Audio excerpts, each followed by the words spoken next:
sometimes, you know what? Winning bets are winning bets and losing bets are winning. I'd rather get +2 units and, light one up and go, I made money today. That's what me and my boy Visine Vince talk about. Are we up money at the end of the day? Are we up money at the end of the week? Mayo experience. Mayo experience. Mayo experience. Mayo experience. Experience. Welcome to the Pat Mayo Experience presented by Underdog Fantasy. Code Mayo at Underdog Fantasy right now will get you a potential deposit bonus of up to $250 and unlock a free square for Thursday at the PGA Championship. Plus, you get 25 ballots into the draw for either $500 cash, 2 annual memberships to FantasyNational.com or a month to ShipItNation.com. So we got 4 prizes to give away, over $1,000 there for you. So just use code Mayo and boom. If you used it already, you're already in the draw. Rasa and I have one coming up a little bit later on if you want to go see it that we've cooked up that's around 7-1 for Thursday. Plus I'll have more in the free newsletter that are coming out. You can find all of the giveaway details in the newsletter, completely free to join. And joining it gets you ballots in the draw as well. Best bets for the PGA Championship, the gold, the silver, the bronze, bringing in the team back again for major championships. First up, Ben Rasa from oddshopper.com and Cam Stewart coming off Mystic Dan. Did you bet every horse at the Kentucky Derby, Cam? Actually, Pat, you would have been proud of me. I stopped doing that, and that's the reason I didn't win an 8K Super, because I got cheap. I'm such a moron. I talked about that horse. Me and Ben were talking about it. I didn't think it was if it was raining like real sloppy, I told you I liked that horse, but he got a perfect trip. And no offense, the Japanese horse Forever Young, he basically got hit the way Connor McDavid gets hit with hockey sticks in the NHL. I had that horse too across the board. I did some more on him, and I thought Gaff Leone, that wasn't right. That horse, I'm telling you, I don't know how Ben feels about it. That horse should have won the race if you really think about it. That whole stretch, he was getting murdered. My take. Well, we're here to talk about golf now. Yes. And Sure. In terms of the outright board, I've been kind of surprised at the way that the board has gone from Sunday, the reset on Monday, and now we've seen a few players drift a little bit. They were not the players that I was necessarily expecting. Like Jeff was on top of it, that Ludwig was priced with all of the very top-end options, and he has fallen back outside of 20-1 right now. Rahm has got the boost up. Xander got up. Xander's actually stayed around the same. Rory goes up a little bit. Scheffler stays the same. Then Brooks ends up going back up. But it was Homa, who I was surprised about, that he dropped from 35 to 29 and 30. Cam, are you surprised that this many people are betting Max Homa? I think people like Max Homa just because he's quite consistent. The question is, Valhalla's a killer. Homa's not necessarily the shortest off the tee, but you know what I mean? It's going to take a lot of length. Guys like Rory McIlroy, Koepka murders it. But I love Max Homa's game. He showed me something on the weekend too. It looks like he's starting to come around again. He's a guy, and I know one thing, and I think Ben will agree. If Homa's in the mix, unlike Xander Schauffele, I think he could win the golf tournament. Xander Schauffele, to me, is a fade on Sunday. Every matchup bet, every tournament, if he looks like he's going to win. Love the guy for top 5s and 10s. But Homa, on the other hand, knows how to win golf tournaments. So I'm not surprised, Pat. I wrote this up in the newsletter if people want to see a more in-depth description about Homa, because I'm right around those 3 guys, Bryson, Homa, and Colin Morikawa is my final outright bet, Ben. But with Homa, when you go take a look at his splits this year between the long, hard courses against good fields and the short, wonky courses against bad or good fields, he's been really good at the long, hard courses.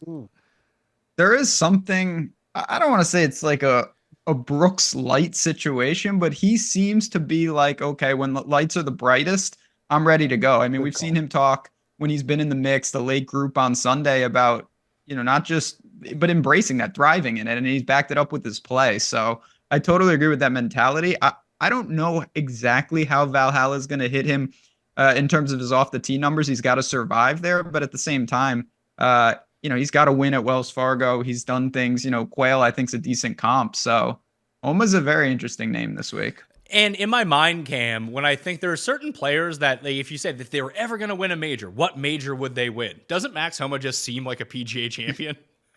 Yes, he does. That's a great call too, Pat. And I heard you and Ben doing your show before, and I think we're on a lot of the same people. I don't want to let the cat out of the bag, but guys like Koepka, I like Homa, definitely at the PGA. I think does he have a game for a U.S. Open too? Maybe, Maybe, depending on where it is. but not the British, not the British. Like, but just look at it, just how he's gone, because the whole knock on Homa for the last little bit has been, well, the guy doesn't even have a top 10 to majors. Like, wake me up when he does something. He came top 10 at the Open Championship with that Harmon won last year, and then he was third at the Masters. So now he is progressively getting better in these events. So maybe it is all lining up for him.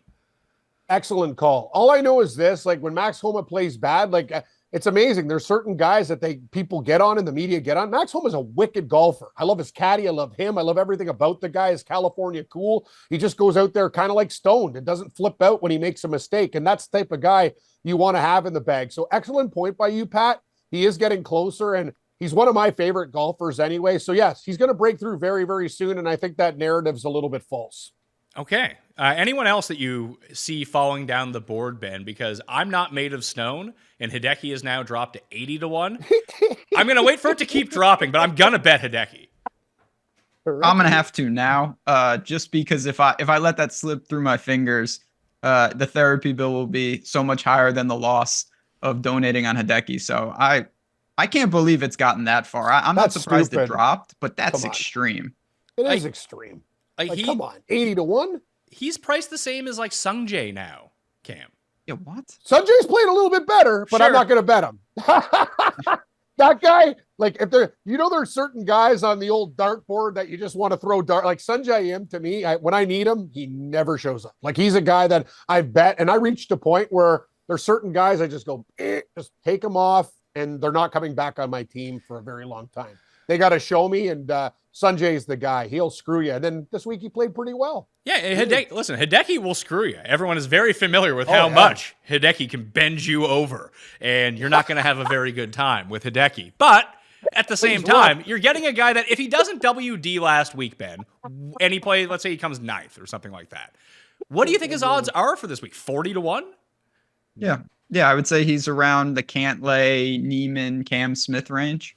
Yeah, and 45. That's what I'm thinking, Pat. And that's another narrative that I want to see happen this week. Be it Neiman, Gooch, or Burmeister, Cam. I want to see one of these guys contend. Because all we keep hearing is about, like, oh, they're on live and they're dominating. Like, these guys should be in every single major. And Neiman has a chance. He's going to go play the U.S. Open qualifier to get himself in because the USGA is only giving Tiger Woods an invitation. I mean, they once gave Phil an invitation, then he won his way in, so it wasn't that big of a deal. But you need to be I went and looked at the exemption list that the USGA has given out for the U.S. Open since, like, 1970. And if you are not one of the 10 best golfers of all time, it's very unlikely that you're going to get an exemption to the U.S. Open. So Neiman's probably not going to get one. He's going to have to play himself in. But I want to see these guys do well. At least one of them do well, because every major that passes where they don't do well, I feel it's not that I care that if Liv is considered good or bad, because they have really good guys, but it's this tier of player that left to go to Liv that I do want to see do well.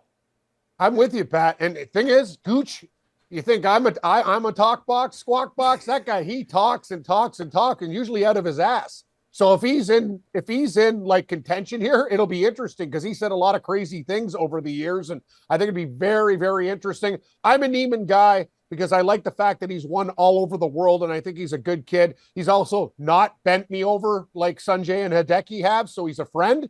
But yeah, I think it would be really cool if Gooch was involved, and we'd have a real fun broadcast this week. And I don't know, he's kind of a mystery player, but Taylor Gooch is actually pretty good. Like, you know what I mean? He talks a lot, but he's backed it up with some quality performances. Yeah. The other thing that if Cam, do you want to win $11,000 this week? Yeah. If I wanted to win 8,000 in the Derby, I could use an extra 3K. Yes, Patrick. That would be great. So take 40 of your hard-earned dollars, or even actually it might be. I think 40 will still do it for you because the odds have dropped a little bit. You can do this too, Ben, if you want $11,000. Take 40 of your hard-earned dollars and place it on Keegan Bradley to win at 230 to 1. Those odds don't make any sense to me. He is 230 to 1. Your guy, Ben, Bez, is 195 to 1. Yeah, can you do a little exacta them 1-2? Then we're getting into 7-figure territory. Doesn't that seem like disrespect to Keegan? Yeah, I mean, off the tee, if he's murder it. Yeah.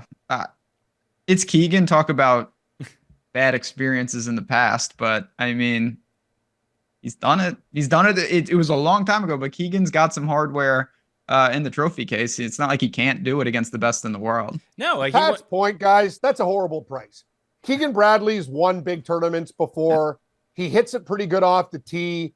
And if his putter's hot, he can play with anybody. Like, that's a guy that should have been like 125. Like, maybe not even that deep, Pat. Like, the fact, like, that's total disrespect, that line. That's what we're talking about. It's kind of like, the Oilers Canucks series or whatever. Like, no offense, Edmonton shouldn't have been minus 280. That's just stupid.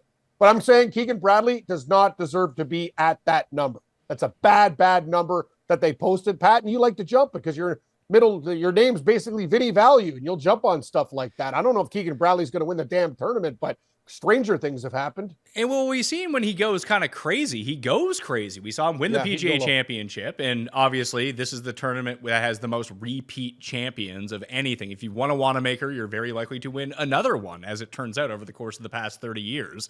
And then even to look at his past two performances at Heritage and Wells Fargo, two tournaments that have like no correlation to each other whatsoever. He was bad off the tee in both, which is atypical for him, but he gained over 4 strokes on approach at Heritage. He gained almost 5 at Wells Fargo last week. He just hit it into the water a few times. Obviously, he can't do that at Valhalla if he wants a chance to win. But the iron game is spiking right now. And if we catch one of those weeks where he actually makes putts, Ben, we saw him run away with the Travelers. We saw him run away with one of those FedEx Cup playoff events as well. I think it came down to like him or Bryson, or he ended up winning by 4 or something like that. Like, he plays long, hard courses well, and you just need to catch him in the right week. Not to say that he's going to win at 275 to 1, although that would be very nice if he did. That'd be very good for the show if everyone won $11,000 off $40.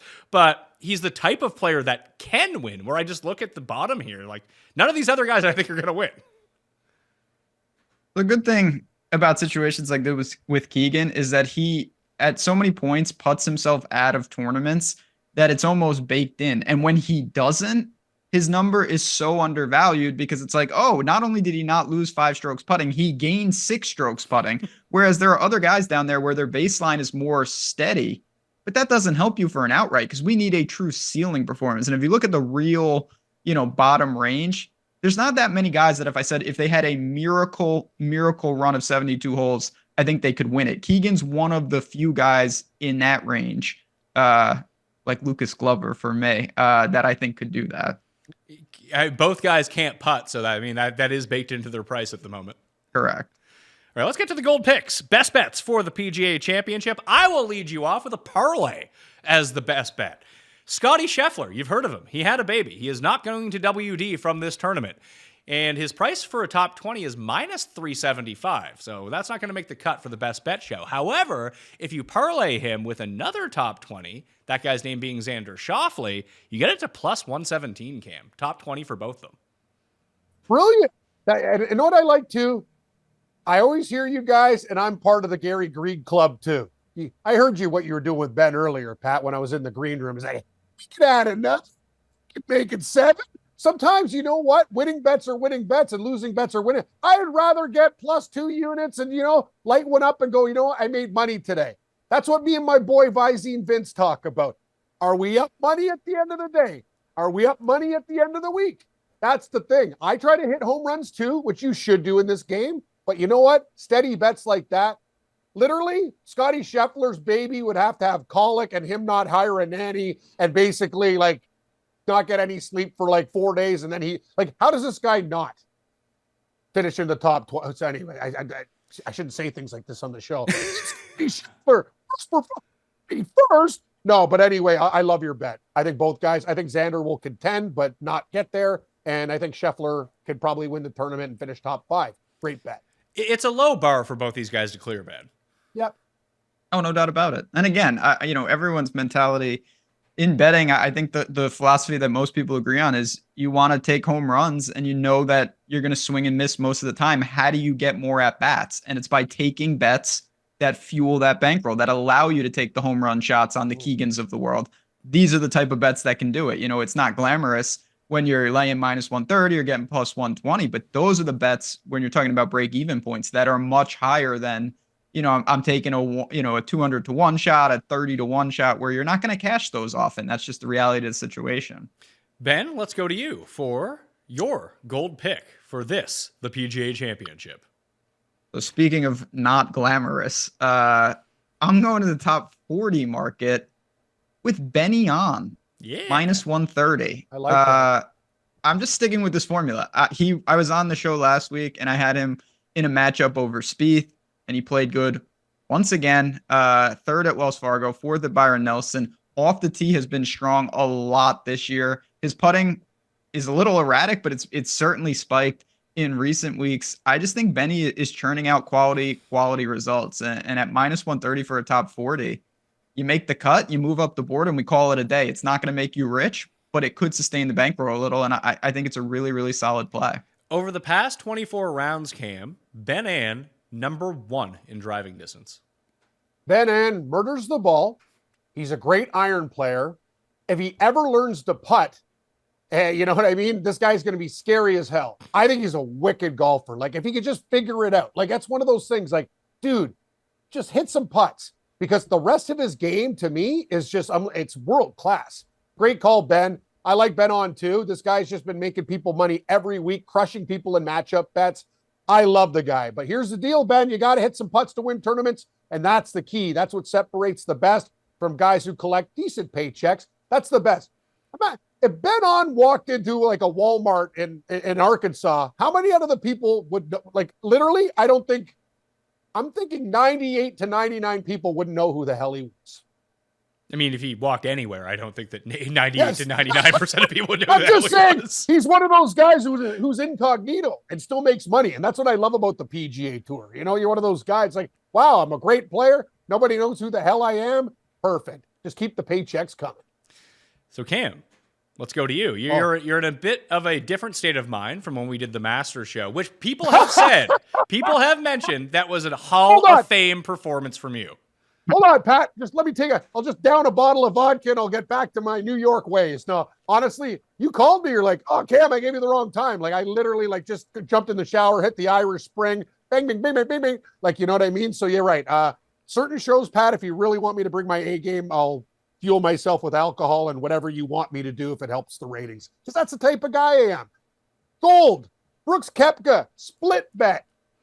Top 20, like Ben. I'm not a greedy bear. I just want a little bit of honey. Brooks Koepka could win this tournament. Minus 120 for a top 20 and split it with a top 10 at plus 180. Right down the middle like a Ginsu. Brooks Koepka. I love this guy this week. Top 20, you got to lay 20 cents? Are you kidding me? I found some sites 30, 40, and I found a 20. That's good enough for me. And top 10, I literally think this guy could win. So I'll definitely take him as my gold pick with a top 10 and 20 bet split. I like where your head is at because I did bet him to win. I used my 30% boost on Bet365 Ben to take him from 17 to 1 to 23.5 to 1, and that's the biggest bet I got going this week. Yeah, I mean, there's nothing to say with Brooks. The guy shows up. He's always got win equity, and I think he's, for me, always a better outright bet with the danger that he poses than some of the other markets, like matchups and stuff, because you can really get paid off. And as you move down top 20s, top 10s, that type of stuff, that's a really nice range for a guy like Brooks because he knows what he cares about. And I like that. He doesn't mask it. He cares about these type of events. He'll be ready to go. And he obviously loves these type of conditions if the winning score is, say, 7 under or something like that. Pat, I got the same bet as you. That boost on Brooks Koepka, that's unavoidable. Like you're moving it up from like 14 to like 23. I'm in. I did the same thing. And quickly, I know we're going to go to gold, silver, and bronze. Pat, there was a boosted 3-leg parlay at over 17 to 1. Listen to this. I had to bet this too. Maybe I'm a sucker. Scheffler top 10. Koepka top 10. DeChambeau top 10 over 17 to 1. Put that in your pipe and smoke it. That's a good price. I don't mind it. Bryson is Cuss picked to win. Oh, again. God, what was happening with that guy too?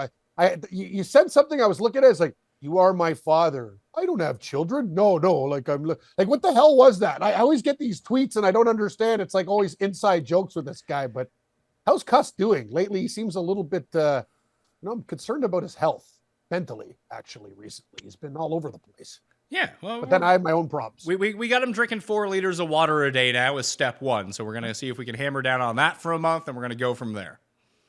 Excellent. That's one thing that done. Water has kept me alive with diabetes. I literally can go through a case of that Nestle water in 2 days.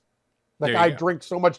And then again, I take about 42 pisses. So I guess that's the problem too, on top of my diabetes medication. But water's good, Ben, especially when you drink. what do you think are the ideal final 3 pairings for this PGA Championship? I briefly discussed this with Byron on the Player by Player show earlier on last week when we did our first look at the PGA Championship, that if we were talking about ratings only and like what you would want to see, because I do think that some, like if you got Rory, Brooks, and Scotty all into the mix, like those 3 guys being there, all coming off wins, that's a draw. But if you could somehow work Spieth into this, I think it's a ratings bonanza.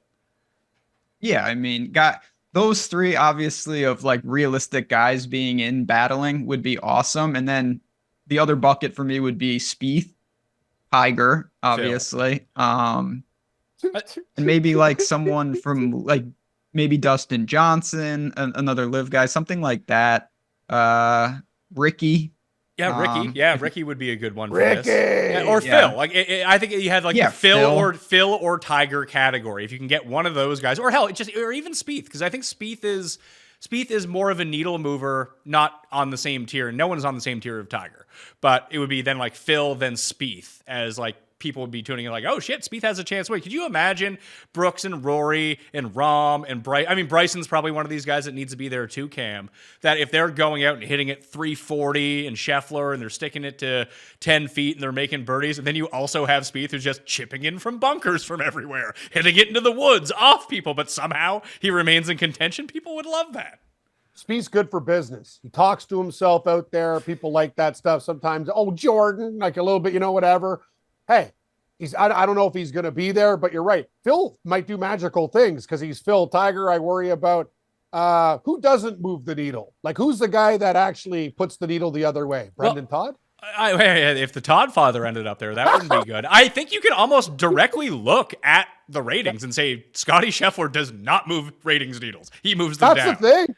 I know, and that's the thing. Like, he's the best golfer in the world, but he does it like quietly. There's no Tiger Woods fist pump. There's no comeback. And remember the days, Ben, Pat, like Rocco Mediate versus Tiger, epic television. Chris DeMarco versus, you know what I mean? When he was there, like the battles you have and, the emotion of it. Scotty Scheffler just goes about his business with no pulse. And hey, it's great for him and it's a great way to play golf. It just sucks for us. It's funny too because Ben, Scheffler has a Spieth type game. Like, dude chips in every round. Like he's an exciting to watch golfer. There's just something about him that's not exciting. Yeah, no, his style of play is super exciting. It's just Spieth is a little more, he lets you know what he's animated. Thinking. And Scheffler looks unfazed. To his credit, obviously he's an incredible player. We know that, but I hate to say it, but I'm being honest. At times it annoys me. Me too. And it's just like, I don't know. Because he seems like obviously a solid dude, but his style of play is not that appetizing. It annoys us because we're like, as golf bettors, 4-enough's not enough money on Scheffler. Then I'm sitting on Sunday going, oh, here we go. Now I got to put money on this guy to get something back. That's the problem. He also screws us because his odds are so damn good and no guy wants to take a full field tournament with a guy who's 4-1. Annoying. I would guess it's probably Scheffler's rise and like how good he is. I find is very reminiscent of when Dustin was the best player in the world. And he was just like, oh, there's a cardboard box winning every tournament. Yeah, I didn't like that either. I'll tell you, Pat, that pisses me off about Scheffler too, and you guys are both there. I used to bet this guy at 40-1, second. Like, I have documents. Like, my girlfriend's like, bet Scheffler like every week. I'm like, yeah. And now he's 4-1. And I'm like, no, I don't want to bet him at that price. And then he wins. She's like, oh, this guy just can't lose. It's very frustrating. I don't think he's going to win this week, though. Like, this is the one week where with the baby and stuff, I'm not taking him to win. Sorry. I mean, every time he wins, unless on DraftKings, that's okay, because I'll be having a ton of Scheffler, as I always do. Yeah. Turns out that's a very high key to success. I've been having my best DraftKings year ever, although it hasn't been so good since the Masters. I guess Heritage was good because I had Scotty, ended up coming back to win in my main lineup. But I just put Scheffler in my main lineup every week, Ben, and it prints money. Yeah, no, and I can speak to the other side of that because I don't do that. And it's difficult to overcome when it's like, 22% of all tournaments have the winner, and I'm fiddling around with the guy who's in 13th place. So can confirm Scheffler's been quite useful. Yeah, it's one of these situations where like you get emotion out of him, and he seems like a super likable guy. There's just nothing fun about him. At least with Dustin, you know, that he might be like going to the outhouse on 8 and like doing some lines to get himself all fired up. That guy's unreal. Like it's almost like he doesn't have a pulse. I like him too. Like, you know, he doesn't seem like a bad dude. Yeah, that story where at the Masters, you know, he fell down the stairs drunk. We've like, come on, we've done it before. I've done it. You know, the banister is a little bit loose, or you know, you miss a stair. We've all been there. But yeah, that's cardboard box.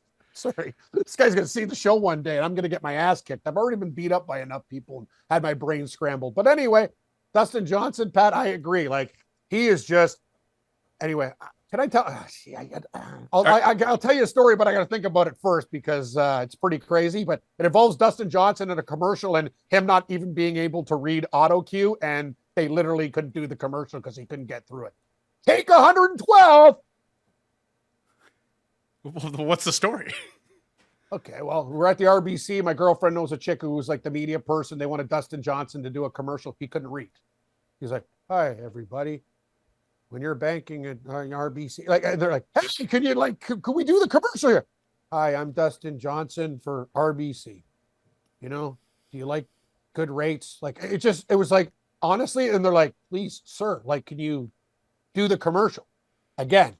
They're like, "Just screw it. We're not doing this." Like it took so long on the take, they ended up like just doing like a voiceover with some like corporate exec. It was a disaster. Like he couldn't get through the auto cue. Like he couldn't like read on the thing and stuff like that. He's just, I don't know. He's just one of those guys, I guess. I mean, he's that's a nice fella. Yeah, well, that's where the Pat Mayos of the world come in. That's how I get my job. It's like, oh, Dustin can't do it. Pat, can you do a voiceover, please? You can read. Yeah, RBC president here. Dustin's really struggling with auto cue teleprompter. Get over here, Mayo. Yeah, Ben, prompter is not a problem. I actually really like working off prompter because I can make it seem like I'm not reading off prompter, which is the key to reading off prompter. But I am horrible at memorizing lines. Underdog got me to do these like 15-second and 30-second clips a few weeks back that they wanted for social purposes, and they had to hit that cue. And I don't have my prompter set up anymore because I haven't used it in ages. So I wasn't able to load the script in. I had to memorize 15 seconds, and it took me like 80 takes. I'm like that too. It's weird with certain stuff because like memory wise, I have like good recall on a lot of things. And then there's simple tasks that I'm just like, this is going to take me 2 hours. My brain just doesn't work. When I write it down, I remember it, Pat, but I did this thing. I had to do a professional video for like the Kentucky Derby. I called them like chasing freedom instead of catching freedom because it was off like this auto cue thing. And I'm like, it was a disaster. I'm like, but when I write it down and go off the cuff, I can do it. So yeah, I guess we're all wired differently. I don't know how Dustin's wired. Maybe a few are cut. Well, I would think, too, that it all depends on the setting that you're in, because we don't do notes or scripts or anything for shows like this, and we've been doing them for so long now that you get very comfortable speaking into a camera, even coming up with your thoughts as you start a sentence. Like, whenever you see me slow down, I'm really trying to think about, hey, I have nothing to say here. Can I come up with something to say in this moment? Whereas even if you give me something to say, like this, like if you had just told me, hey, you have a minute to do this 15-second thing, I could fill the minute and tell you everything you need to know about those 15 seconds. But it had to be 15 seconds. It just throws me for a loop. Mm-hmm. It's very true. It's very true. Yeah, Pat, and I'm not proud of this, as you know, like I've done some of my best work under the influence too. So it's just like we're all very, I don't know, like I can't explain it. I don't understand, and not the best way to be, but hey, that's life. Silver selections for the PGA Championship. Cam, you can lead us off with this one. This is kind of different. I'm going to take Bryson DeChambeau top 20 plus 130. I like him this week. I don't really like the guy personally. He's not like one of my favorite golfers, but I'm thinking Valhalla and him make a lot of sense. He murders it. He's got the complete game. He's a very good golfer. We've talked about these things. These guys in Live, they have talented guys. Let's not kid ourselves here. Bryson DeChambeau actually is starting to peak in the right direction as well. His play is better. I'm getting plus money for a top 20. I think there's a little bit of cushion there. Not sure about the top 10, but you know what? You want to give me plus money at top 20. I also bet him outright in this tournament. I found a 30-1 to win. So I'm going to take DeChambeau top 20. Okay. I like it. I think everyone, the one thing that scares me, Ben, about Bryson is that everyone seems to be on Bryson. Myself included, Cam, Cust, you, everyone I talk to, love Bryson for this tournament. Yeah, and I think it's, at Augusta, he did just like the perfect amount of, he got me really interested. He obviously didn't break through or anything. And now it's like, oh, this is the next spot for a lot of people, for at least like someone like me, the live guys, it's major to major. I'm not super in depth betting them week over week. So it's like, oh, Bryson, I wanted to get exposure to him the next time I really had an opportunity post Augusta. Here we are. And that is a little concerning. I do bet like live. it. I do bet live every single week, and I wish there was a second only market for live. I've hit 4 consecutive second place finishers on live. Sucks. That's quite unfortunate. Sounds like me on the PGA Tour. Yeah, I was about to say. I know how that goes. Yeah, but at least Scheffler is winning all these events, and you were never going to bet him anyway. Like Cam Smith, he comes in second to Brooks. Oh, Louis, he comes in second to Brendan Steele somehow. I had Charles, too, who came in third in Adelaide. He had like 175 to 1. No, can't do it. Brendan Steele had the best week of his career. Fucking Brendan Steele. Hey, that's Steel cutouts. I love Charles. You always know what, Pat, I love about you? You always take Oosthuizen and Charles. You're a sucker for South African veterans. Hey, I like Charles, and the reason that I was on him that week is that because his finishes are either a top 5 or last in the field. Like, those are the perfect guys to... It's almost like that Keegan thing that we talked about earlier at 275 that, yeah, he might come dead last. Like, I don't care if he comes dead last. He was 275 to 1. But he will finish at the top of leaderboards, too. You just have to pick the right week. So if you just kind of stay on him, you can get lucky with that. And Louis, like, honest to God, I really wish he was playing in this PGA Championship because I would have bet him to win. Because he is very sneakily playing I wouldn't say he's the best in the world right now, but he's like close to a top 20, top 15 player with the results that he's putting up. He's sneaky long too, Ben. Like, that's the thing that people don't know, like, about Louis. Like, he looks like a little, hello, everybody. He's, he just sits there, but the guy, he hits it a long way. He's a great iron player, one of the best. And when he's putting hot, he's putting very hot. No, Louis Oosthuizen is a great golfer, in my opinion, Pat, and you're right. I just think he's a guy. I definitely play him in matchup bets this week if he's around. And I consider him kind of underrated. He hasn't really broken through the way I want to, but as a guy for career earnings and such, brilliant career. I mean, that's your guy right there, Ben. Louis Oosthuizen is an Open champion, so we'll see him in the Open Championship later on this year. And he does have the Grand Slam of majors of second places. Second place. That's right. Yeah, I mean, doesn't take a lot to convince me. For Louis, also cost me by far the most amount of money of any player via withdrawals. It's not even close. It's an obscene amount in the DFS streets over the years, but I still love my favorite, UPS sponsor in Louis. At least Hideki did us a favor last week and didn't hit a ball. That's the true. Worst thing is when you hit a ball, oh no, my shoulder, my back. It's like, dude, if you're not 100%, just don't hit a ball and screw us up. Just withdraw before the tournament starts. Be a man. Looking back at the 2014 leaderboard, Cam, for Valhalla, obviously it's going to be different. The setup's going to be different. The fairways are different. But this really stood out to me. If you just look at driving distance, of the top 25 on the leaderboard of Valhalla in 2014, only 4 of those players didn't gain on the field in terms of driving distance for the week. 2 of those players, Stenson and Steve Stricker, were 1 and 2 in putting for the week. Yep. So that's how they ended up getting there. And the other 2, Snedeker and Furyk, combined to gain 10 strokes putting as well. So unless you ride, we ended up picking against Brian Harman in that Underdog segment, Cam. But like, that's how Brian Harman ends up on the leaderboard here. It's not because he's doing really anything else. Great points. And I heard you guys before. Listen, that's why guys I bet out right now, Koepka hits it big. Cam Young, I'm not sure if he's going to win, but I love him in some matchup bets. DeChambeau, looking at Wyndham Clark. These are guys that, like, you need distance. Like, it's just one of those things. This course is 7,600 yards. Like, you know what I mean? And even for some of these guys, these small ball hitters, like Valhalla could eat you up. I was just going to ask your opinion, guys, about Justin Thomas being from Kentucky. We just had the Kentucky Derby. We're in Kentucky. What do you feel about Thomas? Really down on himself. He seems to be, I don't know what to think. I think he's getting better, and then he's just kind of lingering. Is this who he is now? Like, this guy used to, like, he won majors. Like, he blows my mind. I don't know what to think. I like Tom. I think he's a good DraftKings play, Ben. I don't think he's going to get my money at 40 to 1.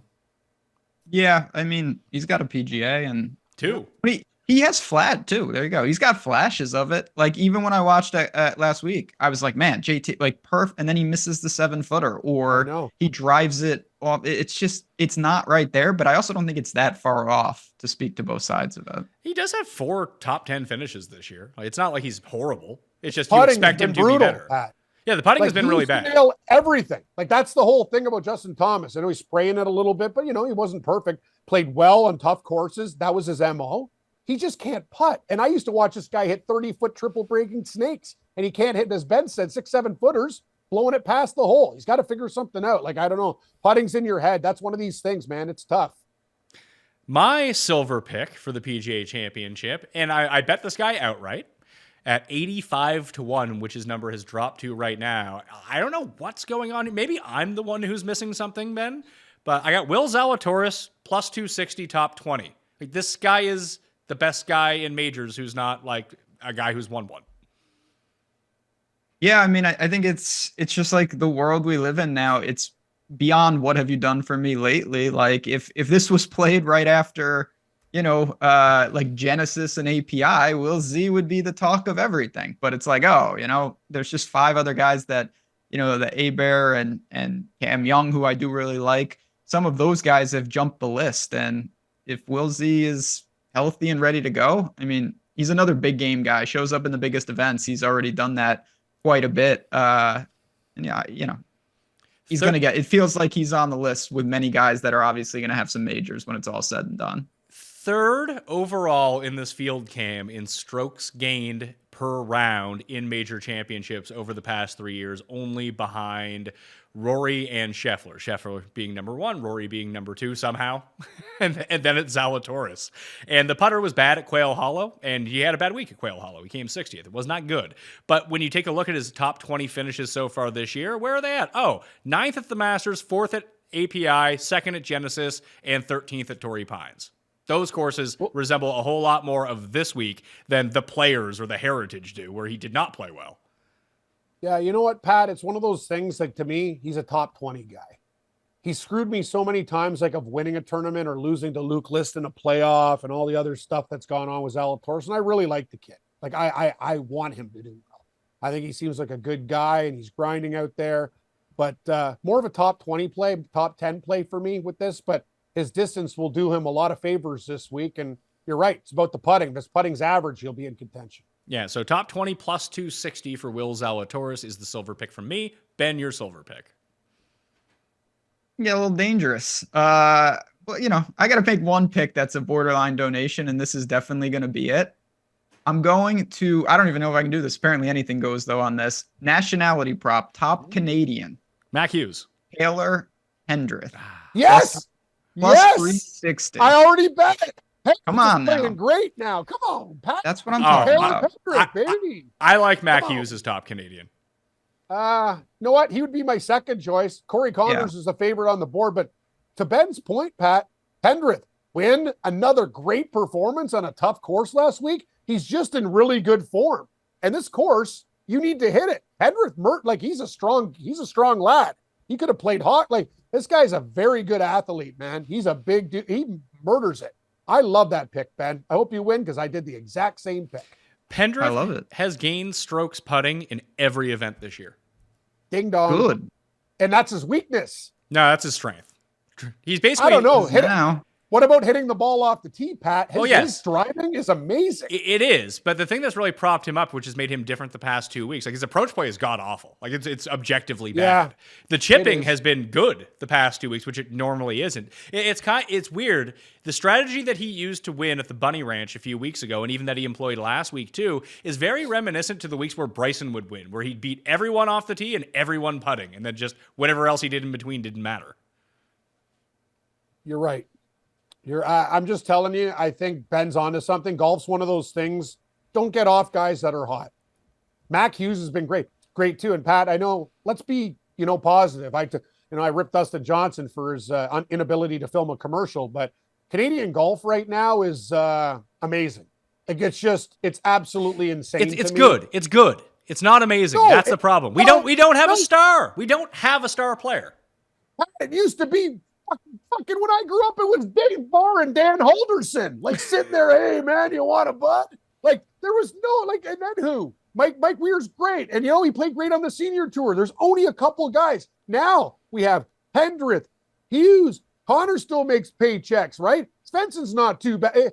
Okay, amazing's a strong word. It's very, very good for a cold weather country, our percentages and compared to other guys. Canadians make cuts. I'm watching the leaderboard, and Mackenzie Hughes and Taylor Pendrith are top 5 at Wells Fargo. Like, are you kidding me? When I look at the thing, I'm like, there's 2 Canadians there. It's been happening a lot. We got to give the Canadian guys a little bit of credit, for all my jokes and shit like that. Like, these guys are playing really good. That's my take. They are playing really well. It's just we've never had Weir is the closest thing we had to a superstar because he ended up winning the Masters and being ranked inside the top 5 in the world for like 3 years. But he never felt like he was a dominant guy. Like Norway has like 2 golfers ever, but one of them is Victor. Like we've never had a star on the same level as Victor from Norway. What about Chris Ventura, bogey detective? Is he Norwegian? Where the hell happened to that guy? There's the other one, KJJ, whatever that guy's name is too. Yes. I forgot about him. Yes, So wow, something to your Pendrith point here. So another really long course that I haven't talked about all week, but I've been kind of keeping in my back pocket to see if there's some guys at the bottom of the board that we can go to. The Barbasol Classic is also in Kentucky and is a super long course, albeit a much easier course. Past 3 years at that venue in that tournament came Pendrith 6th, 13th, and 11th. I think Ben rested the case, and you bam, doesn't take Lionel Hutz and a smoking monkey to figure this one out. This guy's going to do well. You know what? I'm taking him. And you know what, Ben, I'm cheering for you. It's nice to see Pendrith do well. And that's the one thing about Canadian golf. Sometimes you have to break through a little bit. Now he's got confidence. Like he's been short before. He won, and then he played great again. I think he'll play well in this major. I would not be shocked if he was actually like page 1 or 2 of the leaderboard, Pat. Like things. He can play well. Espen Kofstad is another Norwegian. Yes. Oh, yeah. ESPN. Espen. It's Espen Knutson, isn't it? Knutson? No, it's Kofstad. Oh, Kofstad. Okay. Sorry. There's another Knutson out there, too. The Knutsons? Yeah. Those damn Knutsons. All right. Let's talk about Underdog Fantasy Pick'em for round 1 of the PGA Championship. Ben Rasa, we lost Cam for a little bit. We can talk about Thursday. Me looking at the weather on Thursday looks like the best day possible for scoring. And that's something that I think is going to be really interesting because, not every day, of course, is the same. It does seem prime for scoring. Obviously, the course is a beast. We're going to see how it plays. But I agree with you. Just taking a peek, for purposes of single round stuff and early, scoring for Thursday, this seems like prime conditions for these guys. I'm interested to see how low they go. So do you think that we should be targeting the lowers on all of the top guys? Because I'm thinking about who are the guys in majors who generally show up in round 1? Bryson, Scotty, Brooks, like those 3 guys. We just go lower, lower, lower and let it ride? I mean, there's something obviously to that. You talk about, the correlation and whatnot. Easy conditions are, unless there's crazy wind splits, which I don't see at all. I think it does lend itself to that. It doesn't mean you need to blanket it, but some of these guys that are prone to, like Bryson, of course, is like the king of that, going low and then maybe regressing a little bit. So I don't mind that type of strategy at all, actually. Yeah, Bryson is at 69 right now. Nice in terms of his opening score for Thursday. So we go lower than that. He needs to be 3 under or better. So they have factored this in a little bit. Maybe we play like birdies or better. Like really try to juice up the pot, or do you think that we should try to play it a bit safe, get a 3-1, 5-1 in the mix, try to hit that, or do we like shoot for the moon here? Play some hearts and get a 17-1 on hearts, yeah. Why not? I mean, this course. So I always try to think because there's really 2 types of, not 2, but I think in a macro world, there's 2 types of courses that can both be challenging. You have courses that are just like incredibly difficult to score on in terms of birdies. Then you have other courses where it's like you may make 4 or 5 birdies in your round, but you're probably going to make a double or a triple, and they get you like that. And I'm trying to kind of think, what is Valhalla more prone to? Because if we think it's more, there's just crazy blow-up holes, I might want to target some over on birdies or better and say I'll take a triple as long as my guy gives me, 6 to 8 birdie looks. The Cam Young effect is essentially, I think, what that's called? Correct. And I already told you, Cam Young got me right in the tractor beam. I'm I'm backing him this week, and that freaks me out a little. So obviously, I went through this on the research show and went through the scorecard a little bit and how this played in 2014. The fairways have changed, the tee boxes have changed. You could probably expect a little bit more rollout, but I don't think that scoring overall is going to change that much. And what do we have here? 1, 2, 3, 4, 5, 6 holes with a birdie or better rate over 20%, with number 18 being at 50% or 54% birdie or better because it's a 4% eagle rate on that hole, over 30% on the short par 4 number 4, and then you have the rest of the par 5. So if you can sneak one somewhere else, be it on number 9, which has an over 20% birdie rate, or the short par 4 number 13, maybe that's the route that we look at here. So just target the guys who hit the ball forever down the fairway and just go birdies or better over. I think that's kind of how I lean. And I mean, yeah, obviously things have changed in a decade, and I don't have it, maybe you do in front of me, but Rory was in the middle of like 15 under-esque, give or take, just from what I remember. It's not like he won this at like 5 under or anything. No, but I do think that was a decade ago, and it does seem like the PGA Championship has made a conscious effort to make the PGA Championship harder over the past decade, because 4 of the past 5 winners have been single digits under par. I believe Rory won at -16. Yeah, but again, and that goes back to even if the winner, and not that the winner matters for this type of mentality, but like you might be able to still card, 18 birdies. It's just that the danger is lurking. And I think you just rattled off a ton of holes. You mentioned there's a pretty gettable par 4 out there. I kind of like that strategy of saying, all right, I don't need to worry about the risk. Just give me the upside and the reward.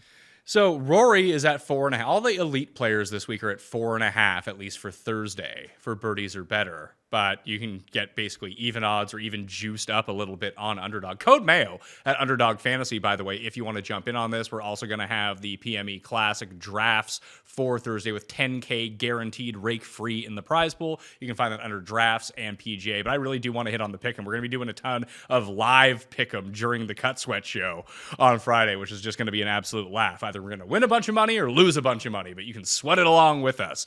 I did want to point out that I have a new Cut Sweat. I mean, you have the Cut Sweat, that really gets your heart going. You have a bet at the end that gets your heart going. I booked a trip to Cabot Links, which is the number 1 and number 3 course in Canada, the Links and the Cliffs, because it's about a 3.5-hour drive from where I live. But the way it's so north, and it's directly on the coast, so you never know what kind of weather you're going to get. So right now it's telling us that we have like 2 nice sunny days with not that much wind when we're going up, but we're like 12 days away from going. That the weather sweat when you're going to a golf trip that you have to actively drive and go do, and knowing that like if it flips, it's going to be 48 degrees, raining, and 50-mile-per-hour winds. That's a real sweat, Ben. Oh, that's a sweat. That's why I don't go outside. I avoid that sweat. What do you mean going outside? I see you outside every day giving picks. Yeah, I know, but the people get very I've told you that before. People get very upset when I go outside. They don't like me out of my element, win or lose. You get a lot of crazies there, but no, I've been out, and that will be. Have you played those courses before? Yeah, I usually try to go up once or twice a year. So I've played them almost in all conditions at this point, although I've lucked out the last 2 years, and we've had beautiful weather. One time, Cust and I played, the first 3 holes were into 60-mile-per-hour wind, and then the wind stopped. It was awesome. Yeah, that sounds like quite an adventure. Man, I'm just scrolling on Underdog. There's a lot of different options, too. I mean, you've got those big-time players, but there's a lot of flexibility with who you can look to in some of these markets. Well, if we do think, they talked about these new Zoysia grass fairways being firm and faster than we probably would have seen with just bent grass when this was played in August. Obviously, it's being played in May right now. This is better for this time of year. That's why they switched the grass types. But Underdog is offering, there's fantasy points, there's fairways hit, greens and regulation hit, but there's also driving distance for the 18th hole. Do you think the driving distance will be like long? Like, because we expect it to be wet because it's going to rain like all day on Wednesday. And this is kind of the big kicker to this. It looks like there's rain on Wednesday, rain on Friday, rain on Saturday, rain on Sunday. But Thursday, as it stands right now, is completely void of precipitation and there's no wind. So do you think we just do we go under on that? Do we go over on that? Like, that's the part that I'm struggling with. Yeah, I mean, obviously, I think the easy part is it seems like when you make your decision, you're going to correlate because clearly, if there's a strategy or there's just like a ton of rollout, tend to think that you would want to go over. I think these guys can be pretty aggressive on that hole. You mentioned you got to score, and it doesn't mean that you need to be crazy off the tee. It's not a long par 5, but at the same time, on Thursday in particular, I tend to think some guys will be able to really get after it. We also have some like fairways hit, and I thought it was somewhat low. Like Hideki's been one of the more accurate players off the tee. I know that his odds have dropped down to 75 to 1. A little inside scoop on Hideki. I did get a DM from someone who saw him playing a practice round on Saturday after he had massive back problems. Does seem like it may have just been, I don't want to play this week. I have a back problem. Let me prepare for the PGA Championship. But his fairways hit are 8. That seems low.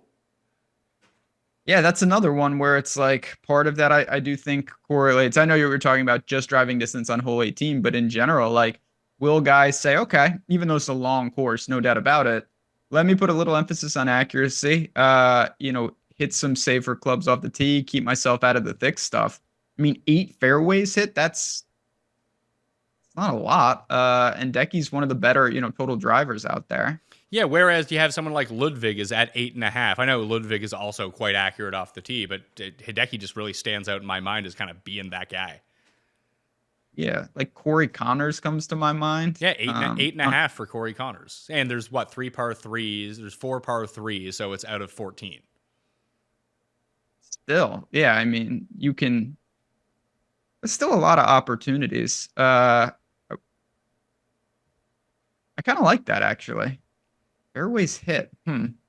Yeah, I'm just trying to figure out the best way to attack it because this is like really the first week I can remember where Underdog has so early rolled out a lot of these things. I think that we want to get on it now. And there's a new deposit bonus at Underdog with code Mayo. You can get up to $250 as a deposit bonus, and you get a free square for Thursday if you're a new player. So I think it's like Scotty over under like 0.5 strokes. You can just take the higher. I think that's capped at like $25 or $20 or something like that. But if you deposit 10, you get your match to up to 20. You put your 20 on Scotty plus one of these other things, and then boom, you have $60. So you're really giving away free money if you're not doing this. No doubt about it. They got John Daly on this thing. And they have Phil, too. I really wanted to pick against Phil, but Phil's been really good at Valhalla all 3 times they've played here. I get that he's 85 years old now, and he has not been good on live, but there's still something that kind of scares me about him. Yeah, it scares me too. In a very disturbing 7.5. Michael Block 8.5. Yeah, I mean, God, there's definitely something to. I think you start as we were kind of tossing it around. Just what are the conditions going to be, scoring wise, rollout wise, weather wise, and then from there, I think some of these build themselves. Honestly. So, do we want to take Rory 4.5 birdies or better, or do we want to take him lower than 68.5? So he would need to be 3 under or better. I'd rather personally have the birdies. I think I would too. But what about then? I was looking at Xander. Like I would expect all the big names. Like maybe we target the big names at this course. That's kind of what we saw last time around. Outside of Tiger, who missed the cut at Valhalla in 2014. Like Scotty 3 under or better, or Scotty higher than 4.5 birdies or better. Xander lower than 69 strokes, so a 3 is a win. And 2 is a push in that sense, or do we just play the birdies for all of them and just hope they go out and have it? Because I do think they'll probably have one day, or we get into the reverse situation where they look at the weather report, which we know the tour is not good to do ever, but this is the PGA of America. Maybe they have a little bit more sense than that, and they actually put the pins in difficult locations because they know that the conditions are going to be better. It is possible that, again, and those are all macro decisions. But to me, yeah, someone like Xander, you mentioned, 2 is a push, 3 under is a win. That's a nice pairing, too. He started quickly last week. He's playing great golf. I know the wins are not coming, but that's a different scenario than what we're talking about. I don't mind pairing him up as one of the other elite players on the card. So here's what we can do. We can play a 5-banger if we want to, although it's because we have correlated them all, it's not giving us the payout that we really want with a lot of this stuff, which is unfortunate, but we can play a 3 if we just go with 3. So you like Cam Young, right? I do. And we can play him 4 birdies or better, higher than that. So he makes 5 of them on the course, which he's prone to do. He'll just make like 3 triple bogeys along with it. Correct. Then you have Zalatoris, who I really like this week. I have him at 4 birdies or better as well. Then you have Brooks to be, his 69 is his stroke total, higher or lower. We can go lower than that. Does Brooks shoot three under or better day one? And we're off to the races a little bit. Yeah. I mean, what does that come out to? Do you have it? Yeah, 477, so almost 5-1. I can get down with that. And the nice thing again is you can switch, you could swap, you can go against the grain on one. The correlation is always a delicate balance with these. We talk about that a lot over on my side of the street in Odd Chopper about finding that blend on Underdog of correlating, but also being against the grain and trying to maximize the payout. Well, if you can do that, let's say like someone like Brian Harman, who doesn't come in with the best form, but has played really well at major championships. If you take the higher on him, 70.5 strokes, all of a sudden, let's take Brooks off and we'll put Harman on. Now our 3-banger, because we have anti-correlation where we're saying, hey, these 2 guys are going to score and this guy is not going to score. Our 3 pick'em turns into 6.5-1 instead of plus 475.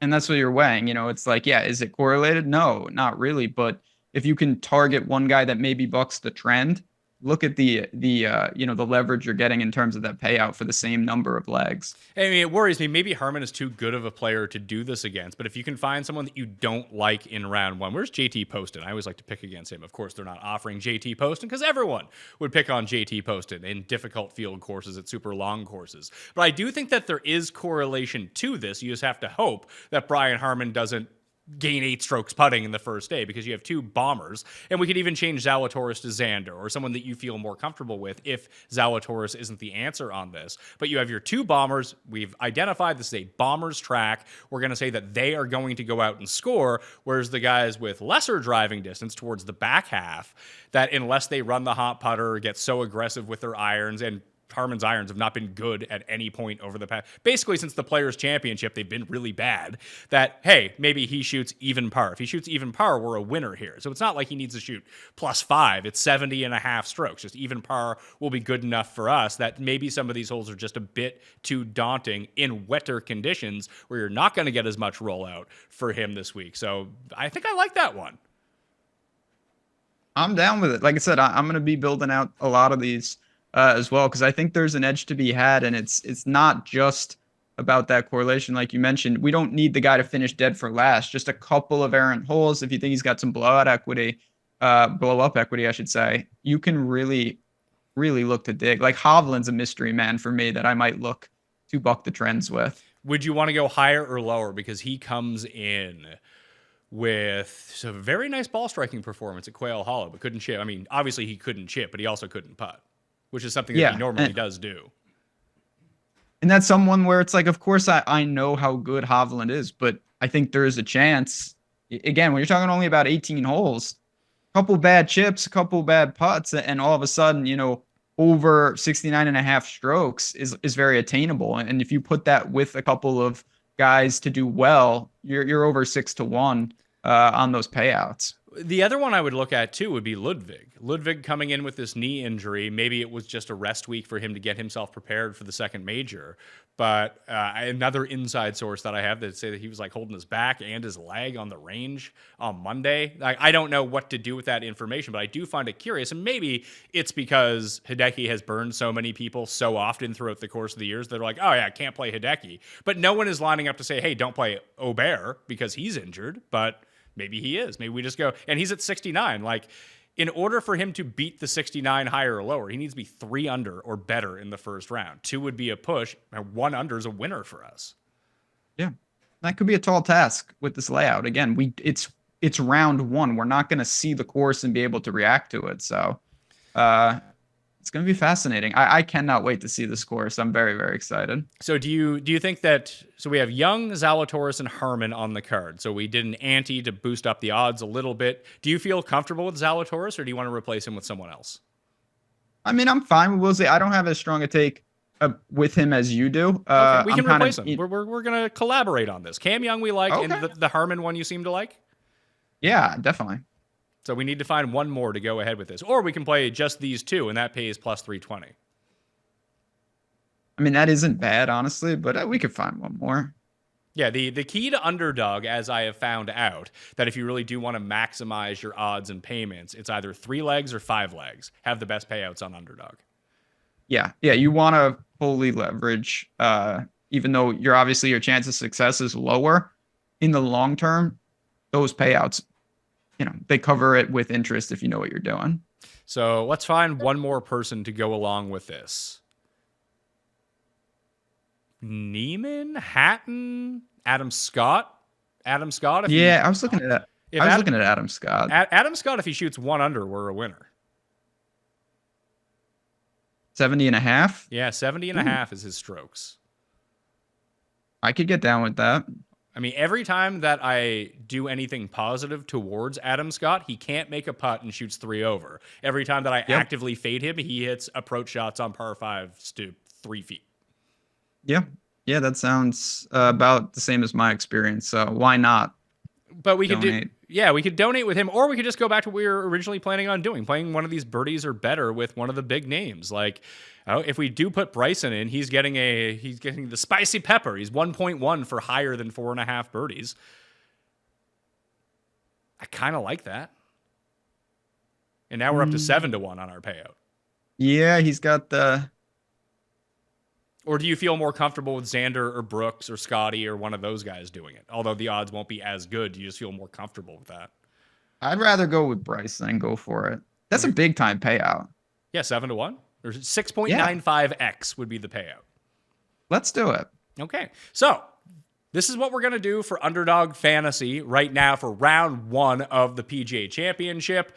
Cameron Young, higher than 4 birdies or better. We are playing off the assumption that scoring conditions are going to be ideal on Thursday, or at least the most ideal, versus the 3 other days due to lack of rain and lack of wind, but guys coming into a soft course. Number 2, we got to do the anti-correlation to get those odds up. Brian Harman, not a long hitter. We're going to be targeting bombers for scoring and try to go the other way to increase our odds for anti-correlation. Brian Harman, higher than 70.5 strokes. We just need him to shoot even par. He doesn't need to be +9, just even par for Brian Harman. Someone go snap his putter, and then he's going to be useless, and we'll be fine on that leg. And then we'll take a little spicy tamale with Bryson DeChambeau, who has been excellent in the first round of major championships, but he's known to make a bogey or 2 in his time. We don't care about that. We just need the birdies or better on the table. 6 of the holes at Valhalla in 2014 had a 20% or higher birdie or better rate. The par 5 should be no problem for Bryson with his driving distance, nor should be the short par 4s. Birdie those 5, we have a winner. We get that juiced up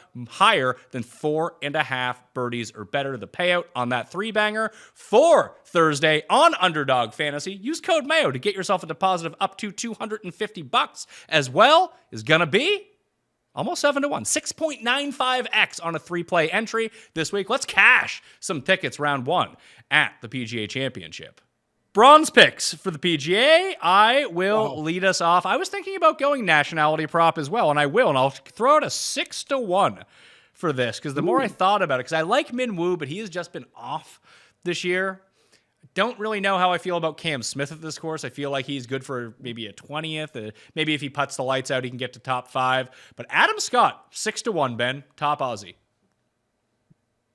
I can get down with that. Mostly because, and this was kind of my philosophy, when I do nationality props or whatnot, I look at the favorite, and that's my decision of like, am I willing to short them? And for me, Corey Connors, the answer was yes. I think there's a chance someone beats him. And with the Aussies, you look, Cam Smith, am I super confident in him this week? Not really. Not really afraid of him. And then, you've got, of course, Day and those type of players, but I can get on board. Now, we talked about Adam Scott and making me money don't mix whatsoever, ever. But in theory, this could be a little long shot and a pretty damn good hit. If you have better odds on that than Scheffler to win the goddamn tournament. I mean, what an insane world. He's almost up to Rory odds. Rory's 8-1 now. Yeah, like Cam, bronze pick.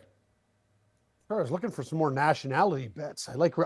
They're some of my favorites, but every time I take Fitzpatrick, that guy pissed. Anyway, I'm done with that. Actually, Pat, he's on my list. Matt Fitzpatrick. You put him, that guy. If I take him, bad things happen every time. I'm done. Bronze pick to make the cut parlay. Scotty Scheffler, Rory McIlroy, Bryson DeChambeau, Max Homa, and I threw in Aberg, I can change. That number comes to plus 112 to make the cut. I don't like it. Not that I don't think it's going to win. I don't. You're And listen, right. I looked at it afterwards and go, I need more. But yeah, I should probably do. I kind of like the Pendrith bronze pick better. But you know what? I got to be different. I've already played it. Scheffler, Rory, DeChambeau, Homa. I worry about Aberg, though. It's plus 112. 5 guys to make the cut. it just my best work. major championship. If it does play a little bit more difficult, like a bad hole or 2 could knock you out of contention. Now it's top 70 in ties, so more players make the cut than any other major Correct. championship. And you have 20 absolute goobers at the back end of this field as the PGA professionals. So really, let's say one of those guys, 2 max, make the cut. The Michael Blocks of the world make the cut. So now you're dealing with what, 138 guys for 70 spots. It does make sense. I mean, Ben, I just hit a 85-1 to make the cut parlay at the Masters. People cashed in bigly on that. I don't normally play them at other ones, but if I do, I want them to somehow correlate, and I want them to be for basically a lotto ticket. I don't like playing them as like a safe bet. Good call. Yeah, it's always that balance. I mean, you've got a couple, you can never say free squares, but then it's do you want to really rev it up and take some guys that are, truly cut sweats from the very beginning? Or load up with more of the like, okay, these are the best of the best, and I think I can avoid the landmines, because there is going to be, I think we all know, there's going to be a couple big names that are watching from home this weekend. That's just how it works. I was going to add Cam Young and Wyndham Clark to it, and then we get to a real number, but I don't know. I just didn't. As you have it right now, the odds of those 5 guys making the cut is exactly the same as Taylor Pendrith making the cut. Interesting. And then you have you don't maybe I have should all have the thought more variables. about You have this one bet. guy. You know what it is? I usually hit the international marks. I actually was proud of doing I like my books, Koepka bet, DeChambeau. I wanted to do something different, Pat. You're right, though, for the price. But I think all these guys do make the cut. And if it wins, I'll be happy about it. So Sure. there it is. I think Burmeister makes the cut. So let's just try to play it this way for me. I think DJ makes the cut as well, and Adam Scott. So to play sort of like the big one. Let's see how this goes here for us. If we play a make the cut parlay, maybe I'll just do one of these.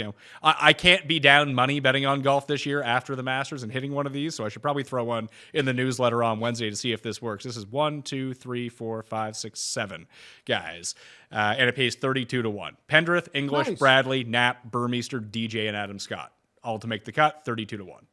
See, Like, that's the way to play it. I would rather play that than just deal with one of the landmines for even money. But that's me. I mean, it's not my bet, it's yours. It's a little bit. It's plus 112, but I don't, Pat, I totally see your point of view. I put it together. I saw the plus. It's a very safe play, kind of unlike me, because I do like to take flyers on 200-1 guys. Like, who'd I bet in this turn? I think I got Nick Dunlap at 500-1 or something on a site. Like, no, I like to take shots. But I'm just saying, I can't see any of these guys other than maybe Aberg not making it, and he could be substituted and maybe get a better number with one other guy. Oh, Ben, we throw Bhatia and Jagger onto that. 9-banger pays 81-1. Now we're talking. And now you're, Jagger bomb. I mean, you got to follow up the Masters. You got to do it. We need We need a bronze pick from you. Well, my bronze pick is, I'm glad you just rattled off like 10 people to make the cut, and I don't believe you said this guy, which is good. I'm betting Justin Rose to miss the cut at minus 118. Again, it's not the most glamorous thing, but Justin Rose is not playing good golf whatsoever. Can he grind his way through? Of course he can, but I don't have much good to say. He was terrible at Wells Fargo. He's not striking the ball well. He missed the cut at the Masters. He missed the cut at the Players. I don't think he's going to get through. I think he's kind of, it's not working right now. And I'll take basically, I'm laying a little juice, 18 cents, but fine. I'm fine with that. Who cares? It's like a pick 'em. It's like you're betting a baseball game. Yeah, it's a man. And straight that's the whole thing. That's the whole thing. And I'm guilty of it all the time. In golf, we're always looking for more. We're greedy people. But you know what? Justin Rose, I watched him too, Ben. There's something wrong with his game right now, and I think it's a great bet. And that course is too long because he could maybe grind it out a little bit on a shorter course, but over time, like I would not be shocked if he shot like an 80. Like it's, and I like Justin Rose, but I think that's a very good bet. Justin Rose hasn't gained strokes on approach in any tournament this year, Ben. Nope. That's what I'm saying. Like he's already drawing to, and I get that he can work in and out of trouble, but like that's not a recipe for success. It's not sustainable. And he's just shown time and time again You mentioned there's 20 creative players in here, but look at the Masters. He couldn't get through there in that short field. So I just don't see it right now with Rose, and I'll continue to short him. Where did you find that number? Because I was looking at 365. I don't see it. Is that on DraftKings? It's on FanDuel, actually. Okay. So, yeah.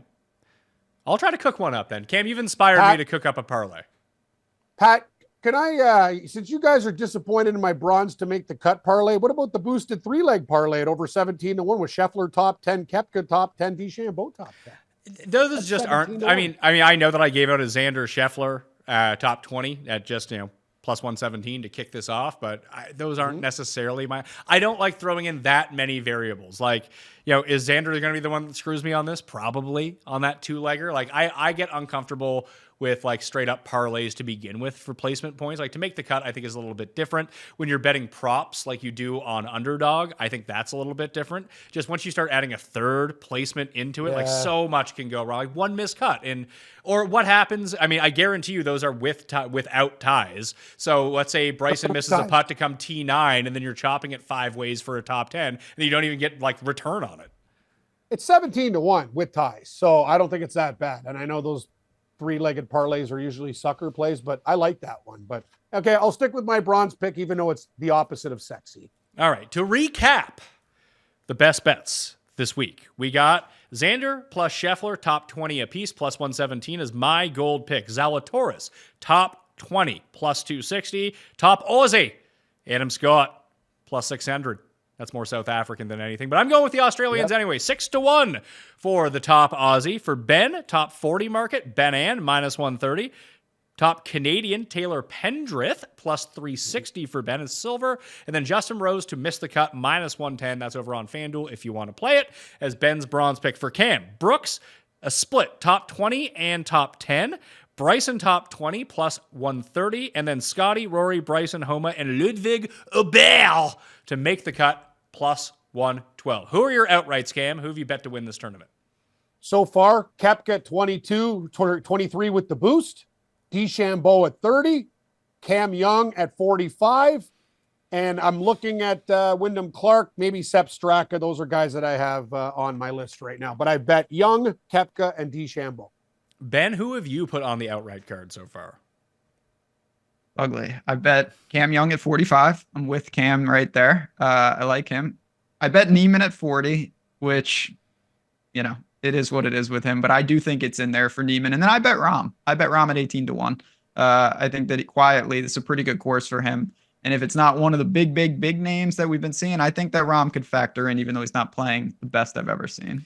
Check out the newsletter. I'll have consistent posts coming out throughout the week, plus the finalization on Wednesday with all of the final bets, the breakdown, everything like that with all of the hyperlinks that you need. But the 5 bets that I have in to win so far, I was able to cash out my Thigala future for the money that I invested, which is just fantastic news. So I was able to get a better number on Thigala now after having the bad future. But I got Brooks, 23-1, using that 30% boost on 365. Wyndham Clark from February, 66-1. Thigala, cash out the 66-1, got an 80-1 for this week. Will Zalatoris, 85-1, and Keegan Bradley, 275-1 is where I'm sitting in the outright market. Although, as I mentioned before, Cam, I think that I'm not strong enough to not bet Hideki if he gets to 90 or 100-1. Yeah, you got to. And he didn't hit any shots last week. Pat, also, just want to tell you that non-golf related, I'm on the case. I have video from that fucking scumbag that stole packages off my front porch while I was doing a show like this. And I guarantee you this, you give me an over-under, I'm going to find this motherfucker. And he's in big trouble, dude. That's the worst thing you can do. Like, other than breaking into somebody's home, stealing their shit. It was a gift for my father. And dude, I saw the bald spot in the back of your head. I got video of you. We're having a neighborhood meeting. And if I ever see you again, dude, you're done. Don't worry, the cops won't be on the case, but I got my neighborhood on. My Filipino neighbor, Pat, he's on the case. I got the guy beside me on my case. He's a damn killer. Polish boxer, everybody. We had a community meeting in the cul-de-sac. These guys are crushing karaoke. They told me they got additional video. This guy's done. And I make you that, my gold pick. I'm going to find you and beat the shit out of you, motherfucker. Done. Ben, would you have the same reaction to someone stealing a package from your porch? Yeah, I mean, Polish boxer and me are synonymous in some circles. Yes. So That is That's the worst thing you could do to somebody. It's a violation. Like, what is people wrong? like Believe this me, are if I was running things, Cam, society. that person would be how would been you tortured feel? on TV. No How would you problem. feel, Pat? Yeah, we should do it like the old days. Like, put them in the guillotine, stone That's them. right. Like, Public square. it is so Braveheart it is style. so sick, the world that we're living in now. Who the hell steals things off people's porches? One of the things was monk sugar for my diabetes, but I had a foot massager for my father. I had a couple other nice things in there. And this asshole's like, hey, he's walking fast like a power walker. You idiot. Anyway, Pat, that's a violation, and that will not stand with me. Just wanted to get that out to you, Pat. You're going to be proud of me when I hunt this guy down. I will be. Don't get thrown in jail.